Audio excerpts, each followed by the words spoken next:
ಮಳವಳ್ಳಿ ಪಟ್ಟಣದ ಕೊಳ್ಳೇಗಾಲ ರಸ್ತೆಯಲ್ಲಿ ಕುಡಿಯುವ ನೀರು ಸರಬರಾಜು ಪೈಪ್ಲೈನ್ ಅಳವಡಿಕೆ ಮಾಡುವ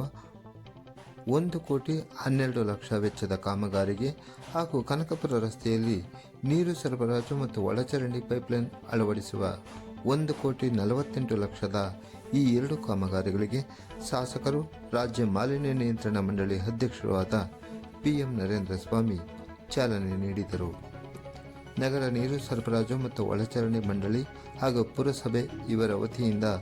ರಾಷ್ಟ್ರೀಯ ಹೆದ್ದಾರಿ ಪ್ರಾಧಿಕಾರ ರಾಮನಗರ ಇವರ ಠೇವಣಿ ಕೊಡುಗೆ ಕಾಮಗಾರಿಯಡಿ ನಡೆಯುತ್ತಿರುವ ಈ ಕಾಮಗಾರಿಗೆ ಗುರುವಾರ ಮಧ್ಯಾಹ್ನ 1 ಗಂಟೆ ಸಮಯದಲ್ಲಿ ಪಟ್ಟಣದ ಪ್ರವಾಸಿ ಮಂದಿರ ವೃತ್ತದ ಬಳಿ ಶಾಸಕರು ಭೂಮಿ ಪೂಜೆ ನೆರವೇರಿಸಿದರು. ಬ್ಲಾಕ್ ಕಾಂಗ್ರೆಸ್ ಅಧ್ಯಕ್ಷರಾದ ದೊಡ್ಡಯ್ಯ, ಯುವ ಕಾಂಗ್ರೆಸ್ ಅಧ್ಯಕ್ಷ ಶ್ರೀಕಾಂತ್, ಪುರಸಭಾ ಸದಸ್ಯರಾದ ಮಾರಳ್ಳಿ ಬಸವರಾಜ್, ಪ್ರಮೀಳಾ, ಮಾಜಿ ಸದಸ್ಯ ಕಿರಣ್ ಶಂಕರ್, ಮಾಜಿ ತಾಲೂಕ್ ಪಂಚಾಯತ್ ಅಧ್ಯಕ್ಷ ಪುಟ್ಟಸ್ವಾಮಿ, ಮುಖ್ಯಾಧಿಕಾರಿ ನಾಗರತ್ನ, ನಗರ ನೀರು ಸರಬರಾಜು ಮತ್ತು ಒಳಚರಂಡಿ ಮಂಡಳಿ ಕಾರ್ಯಪಾಲಕ ಅಭಿಯಂತರಾದ ಬಾಬು ಸಾಬ್ ನಡಾಫ್, AEP ಭಾಗ್ಯ ಮತ್ತಿತರರು ಅಧಿಕಾರಿಗಳು, ಮುಖಂಡರು ಈ ವೇಳೆ ಹಾಜರಿದ್ದರು.